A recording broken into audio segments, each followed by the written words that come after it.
तो बच्चे आज के क्लास में हम लोग डिस्कस करने वाले हैं कि ये एडिशन बल्ब का वर्किंग किस तरीके से होता है। और थॉमस अल्वा एडिशन ने इस बल्ब का जो इन्वेंशन उन्होंने किया था, तो उनकी आइडियोलॉजी क्या थी इस बल्ब के इन्वेंशन के पीछे, ठीक है। Why he selected tungsten? Why this whole system is kept inside a vacuum tube or inert gas tube?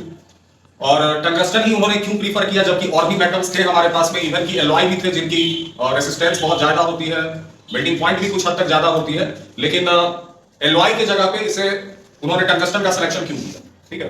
इन सारी बातों का रीजन हम लोग आज के क्लास में देखेंगे। तो ऐसे बोर्ड के ऊपर में आप देखें तो मैंने ऊपर सबसे पहला पॉइंट में ये लिख रखा है कि कोई भी मेटल अगर 2400 केल्विन तक हीट किया जाए तो वो मेटल जो है वो लाइट इमिट करने लगेगा, मतलब वो ग्लो करने लगेगा 2400 केल्विन, जो कि एक बहुत ज्यादा टेम्परेचर होता है। इस टेम्परेचर पे जनरली मैक्सिमम मेटल्स जो है वो मेल्ट कर सकते हैं, तो अगर वो मेल्ट कर जाएंगे तो लाइट तो देंगे नहीं। तो अब मैंने बोर्ड के ऊपर में एक टेबल बनाया बच्चे। इस टेबल में मैंने कई सारे मेटल्स का मेल्टिंग पॉइंट के रिगार्डिंग मैंने इंफॉर्मेशन दिया है। जैसे कि आयरन का मेल्टिंग पॉइंट है 1538 डिग्री सेल्सियस, प्लैटिनम का मेल्टिंग पॉइंट है 1768 डिग्री सेल्सियस, गोल्ड या सिल्वर का melting point near about 1000 degree Celsius है, और अल्युमिनियम का मेल्टिंग पॉइंट जो है वो 660 डिग्री सेल्सियस है।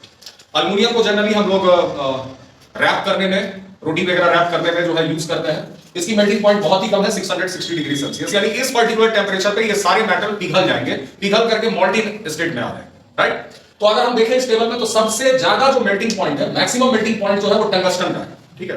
टंगस्टन एक मेटल है और इसका सिंबल जो होता है वो W होता है पीरियोडिक टेबल में, एंड आई होप सो कि इसका एटॉमिक नंबर अराउंड 74 होता है, ठीक है। तो अब टंगस्टन को ही क्यों प्रीफर किया गया, तो यहां पे एक रीजन तो आपको क्लियर हो रहा है कि 2400 केल्विन के टेंपरेचर पे कोई भी मेटल अगर गर्म होगा तो वो लाइट इमिट करेगा। अब सवाल ये आया एडिशन के मन में कि इतना मेल्टिंग पॉइंट तक 2400 केल्विन तक कौन सा मेटल है जो विथस्टैंड करेगा विदाउट गेटिंग मेल्टेड। तो उन्होंने देखा कि आयरन तो भाई 1538 पे ही मेल्ट हो जाता है, गोल्ड या सिल्वर वो था, सिलेक्शन तो ठीक था, टंगस्टन का डायमेंशन का जो सिलेक्शन था वो भी ठीक था कि हमने बहुत ही थिन वायर टंगस्टन का लिया, और थिन वायर के कारण इसका एरिया ऑफ क्रॉस सेक्शन बहुत कम था, एरिया ऑफ क्रॉस सेक्शन कम होने के कारण इसका रेजिस्टेंस भी बहुत ज्यादा, लेंथ टंगस्टन वायर का बहुत ज्यादा, इसलिए रेजिस्टेंस बहुत ज्यादा, यानी कि लेंथ और एरिया ऑफ क्रॉस सेक्शन के कारण इस टंगस्टन फिलामेंट का रेजिस्टेंस बहुत ज्यादा है, और रेजिस्टेंस अगर बहुत ज्यादा होगा तो ये हीट बहुत ज्यादा, और हीट बहुत ज्यादा होगा तो 2400 केल्विन के हीट पे पहुंचने से ये मेटल जो है वो ग्लो करना स्टार्ट कर देगा।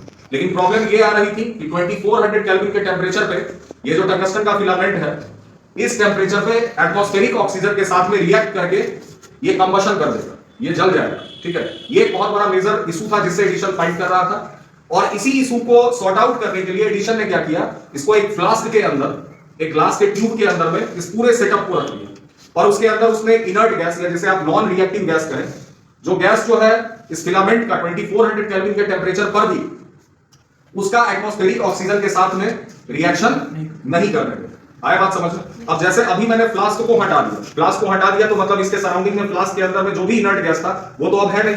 अब 2400 केल्विन पे ये जैसे ही जाएगा तो ये क्या कर जाएगा, जल जाएगा, ठीक है। चलिए लाइट दीजिए,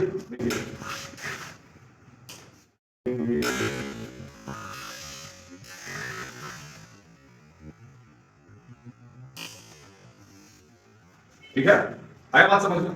ये एटमॉस्फेरिक ऑक्सीजन के साथ में रिएक्ट करके ये फिलामेंट क्या हो गया, बर्न आउट हो गया, ठीक है।